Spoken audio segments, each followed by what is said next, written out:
দেখেছিস অর্ষা, তোর বর আমাকে কীভাবে ক্লাসে সবার সামনে অপমান করলো, আর তুই কিছুই বলি না। হ্যাঁ, তোরে বাঁচাইতে যাইয়ে আমিও ফেসে যাই, তাই না? নিজে মরছিস, আবার আমারেও মারতে চাস। অর্ষা চোখ পড়ে দূরে দাঁড়িয়ে গল্প করা ইরহামের উপরে। ইরহাম হেসে হেসে কথা বলছে তাদের ভার্সিটির ম্যাম নিহানা ইস্তেহারের সাথে। অর্ষার বিষয়টা মোটেও ভালো লাগে না। ইরহাম কেন অন্য মেয়েদের সাথে কথা বলবে? সে তো শুধু অর্ষার সাথে কথা বলবে।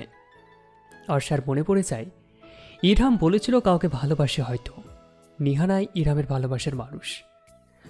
অর্ষার নিজের ভাবনার প্রতি বিরক্ত হলো। সে ইরহামকে নিয়ে ভাবছে কেন? করুক, যা ইচ্ছা করুক, তার কি? তবুও বেহায়া মন বারবার ইরহাম আর নিহানার উপরে পড়ছে। ওরা সবাই ক্যাম্পাসের মাঠে এক সাইডে বসে পড়ে। অর্ষা এখনও মাথায় নিহানা আর ইরহামটাকেই ঘুরছে। সবাই দুষ্টুমি মজা করছে। অর্ষা আনমনে ভেবে চলেছে। রুশান অর্ষাকে ওভাবে দেখে বলল, কিরে শয়তান রানী, তুই কি এত ভাবছিস বলতো মন দিয়ে? অর্ষা চমকে ওঠে। রুশান যে ওকে নিয়ে মজা নেবে এখন বুঝতে পারছে খুব ভালো করেই। রুশানের দিকে তাকিয়ে শয়তানি হাসি দিয়ে বলল, গাইস, তোদের সবাইকে একটা জিনিস দেখাবো, দেখবি? মুহিব এক্সাইটেড হয়ে বলল, কি দেখাবি দোস্ত, তাড়াতাড়ি দেখা। অর্ষা ফোন ঘেটে রুশানের সে হাঁ করে ঘুমানোর ছবিগুলো সবাইকে দেখিয়ে দিল। সবাই তো হাসতে হাসতে গড়াগড়ি খাচ্ছে এক প্রকার। রুশান তো রেগে মেগে ফায়ার হয়ে আছে। অর্ষার হাত থেকে ফোনটা নেওয়ার চেষ্টা করছে। অর্ষাও কম কিসে, সে কি এত সহজে ফোন দেওয়ার মতো মানুষ? কি হচ্ছে কি এখানে? কারো রাশবাড়ি কণ্ঠ শুনে অর্ষা রুশান থেমে যায়। অর্ষার সামনে তাকিয়ে দেখে ইরহাম পকেটে হাত গুজে গম্ভীর দৃষ্টিতে তাকিয়ে আছে তার দিকে। রুশান ইরহামকে দেখে সোজা হয়ে দাঁড়িয়ে যায়। সবাই অলরেডি দাঁড়িয়ে পড়েছে। অর্ষাও দাঁড়ায়। রুশান বলল, আসসালামু আলাইকুম স্যার। বিশ্বাস করুন স্যার, আমরা কিচ্ছু করিনি, শুধু গল্প করছিলাম। ইরহাম গম্ভীর দৃষ্টিতে রুশানের দিকে তাকাতেই রুশান চুপ হয়ে যায়। রুশান মনে মনে ইচ্ছে মতো গালি দিচ্ছে ইরহামকে। অর্ষার ইরহামকে বিরক্তকর লাগছে।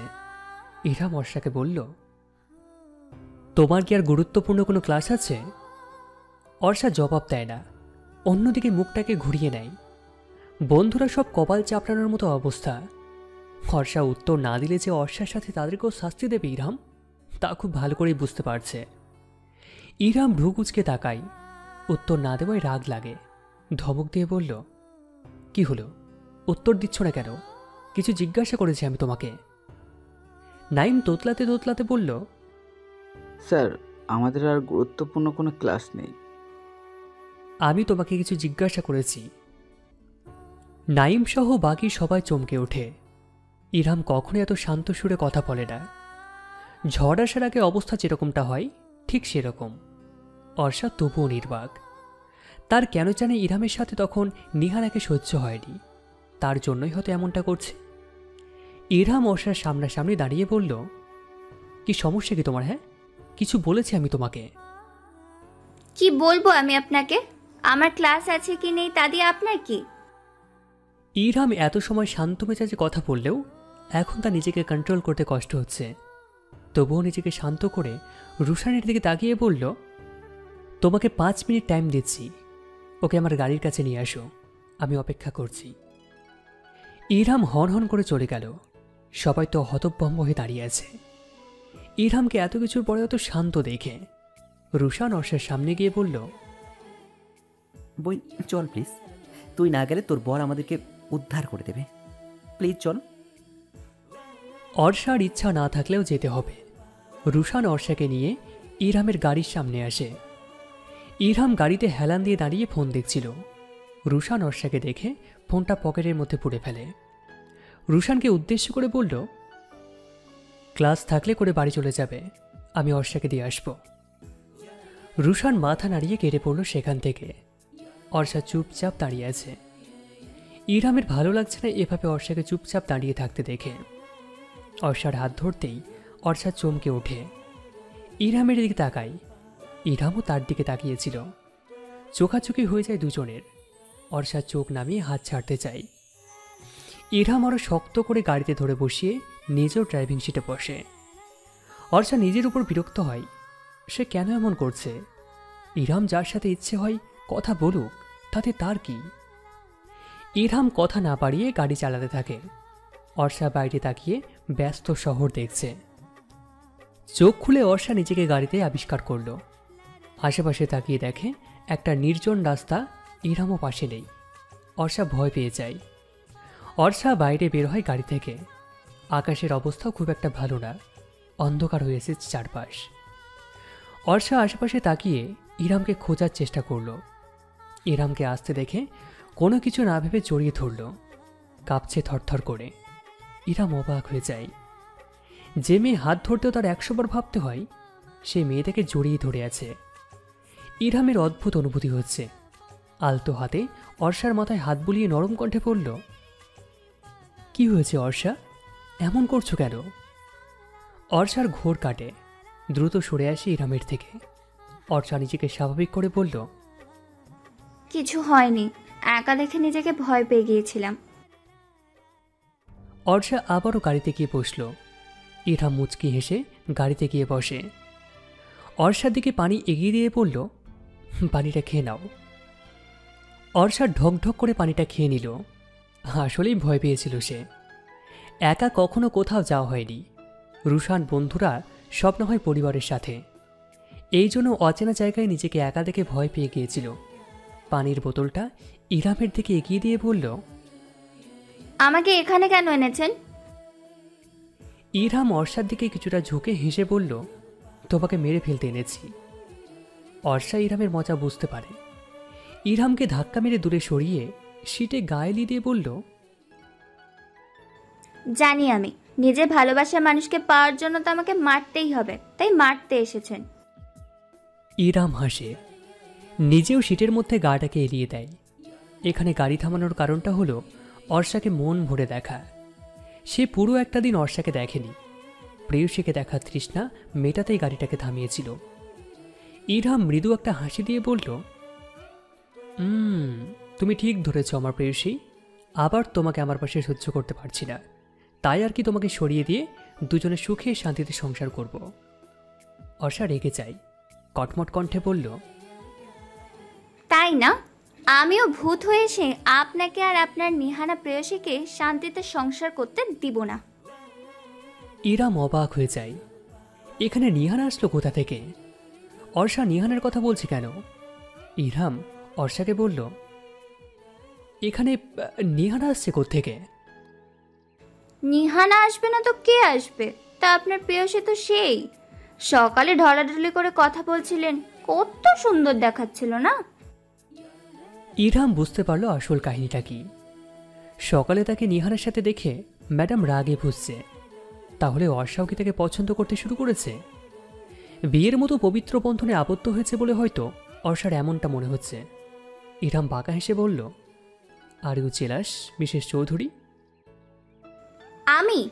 এই অর্ষা মোটেও জেলাস না মিস্টার অসভ্য পুরুষ। অন্যের ভালোবাসার দিকে এই অর্ষা কখনো নজর দেয় না। ইরহাম হেসে গাড়ি স্টার্ট দেয়। দুপুর হয়েছে অনেক সময়, কিন্তু খাওয়া হয়নি। অর্ষার খিদে লেগেছে অনেক। ইরহাম একটা রেস্টুরেন্টের সামনে গাড়ি থামায়। নেমে দুজনেই ভিতরে প্রবেশ করে। রেস্টুরেন্টে অবশ্য লোক নেই। বাইরের আবহাওয়ার কারণে বৃষ্টি শুরু হয়েছে। ইরহাম খাবার অর্ডার দিল। মিসেস চৌধুরী, আপনি যেন তখন কি বলছিলেন? আপনি জেলাস না, তাই না? অর্ষা মাথা নাড়ায়।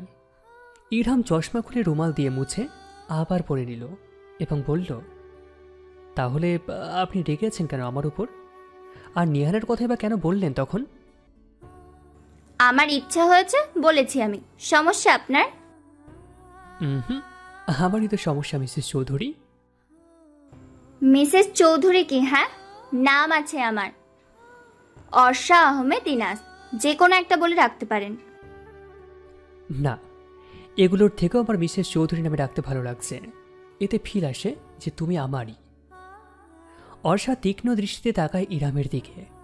অর্ষা বিরক্তিকর কণ্ঠে বলল, হয়েছে কি আপনার? ঘুরতে যাওয়ার বিকাল থেকে যেমন কেমন কেমন একটা অদ্ভুত আচরণ করছেন আপনি। এটা মোটেও যায় না আপনার সাথে। আগে যেমন ছিলেন তেমন হয়ে যায়। আগের মতো চাইলেও হতে পারবো না মিসেস চৌধুরী। আগে তুমি আমার স্টুডেন্ট ছিলে, শুধু এখন আমার বউ, আমার একান্তই ব্যক্তিগত সম্পদ। আপনি বেশি বলছেন স্যার। আপনি কিন্তু একজনকে ভালোবাসেন, ভুলে যাচ্ছেন। হ্যাঁ বাসি তো, কি হয়েছে তাতে? কি হয়েছে মানে? আপনি আমাকে নিজের ব্যক্তিগত সম্পদ কেন বলছেন, যেখানে আপনি অন্য একজনকে ভালোবাসেন? ইরহাম মৃদু হেসে প্রেয়সীর চোখে চোখ রেখে বলল, আমি তো মিথ্যা বলিনি মিসেস চৌধুরী, আমি তো সত্যি বলেছি। তুমি আমার একান্তই ব্যক্তিগত সম্পদ, কবুল বলে নিজের করে নিয়েছি। তুমি আমার, শুধু আমার। অর্ষা বিরক্ত হয়ে বলল, আপনার মাথা গিয়েছে, একেবারে পাগল হয়ে গিয়েছেন আপনি। আমার প্রেয়সীর জন্য। থাক, আপনার সাথে কথা বলাই বেকার, অসভ্য পুরুষ মানুষ। ইরহাম লক্ষ্য করে অর্ষার হাতে চুড়ি নেই। যে মেয়ে সারাক্ষণ চুড়ি পরে ঘোরে, তার হাতে চুড়ি নেই দেখে বেশ অবাক হলো। ইরহাম বলল, আচ্ছা তুমি আজকে চুড়ি পরোনি কেন? চুড়ি পরলে চুড়ির ঝনঝন শব্দে সবাই বিরক্ত হয়, তাই পড়িনি। আপনি নিজেও তো বিরক্ত হন, মনে আছে আমার একদিন ক্লাসে দাঁড় করিয়ে রেখেছিলেন? রুশান অর্ষার থেকে জেনে ইলমা স্কুলের সামনে এসেছে। সব স্টুডেন্টরা বের হচ্ছে, কিন্তু ইলমাকে দেখতে পাচ্ছে না রুশান। সে বৃষ্টিতে ভিজে শুধু ইলমাকে একবার দেখতে এসেছে। ইলমা বের হয় স্কুল থেকে, সাদা কমলা স্কুল ড্রেস গায়ে ভিজে লেপ্টে আছে। রুশান খেয়াল করে। ইলমা কাছাকাছি আসতেই রুশান বলল, আরে বেআইন যে, কেমন আছেন? ইলমা রুশানকে দেখে চমকায়, মিষ্টি এসে উত্তর দেয়, আমি আলহামদুলিল্লাহ ভালো আছি। রুসান ভাইয়া, আপনি কেমন আছেন? আমিও ভালো আছি। তা তুমি এখনও দাঁড়িয়ে আছো যে? বাড়ি থেকে কেউ নিতে আসেনি? এখনই আসবে হয়তো ভাইয়া। আপনি এখানে যে? এমনি এখানে একটা বন্ধুর বাসা তো, তাকে দেখতে এসেছিলাম। আর চা খেতে ইচ্ছে করছিল, তাই খাচ্ছিলাম। আর তখনই তোমাকে দেখলাম। ও, তা ভাবিমণি, আরিশা, বাড়ির সবাই কেমন আছে? সবাই ভালো আছে। তুমি চা খাবে? না না ভাইয়া, এখন চা খাবো না। এই দুপুরে চা খাইতে ইচ্ছে করছে না, আপনিই খান। রুশান দেখে ছেলেটা ইলমার দিকে কেমন করে যেন তাকিয়ে আছে। রুশান টি শার্টের উপরে পরে থাকা শার্টটা খুলে ইলমাকে দিয়ে পড়ল, ইলমা, তুমি এটা পরে নাও। আশেপাশে লোকজন আছে, বুঝোই তো। ইলমা নিজেও খেয়াল করেছে, সে শার্টটা নিয়ে গায়ে জড়িয়ে নেয়। রুশান তো মনে মনে অনেক খুশি হয়। চা খেয়ে বিল দিয়ে ইলমাকে নিয়ে চায়ের দোকান থেকে কিছুটা দূরে গিয়ে দাঁড়ায়। ইলমার সাথে গল্প করে রুশান, যতক্ষণ না ইলমার গাড়ি না আসে।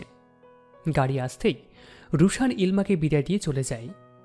ইলমা রুশানের ব্যবহার, তার প্রতি করা কেয়ার খুব ভালো লেগেছে। আবেগের বয়স, ভালো তো লাগবেই।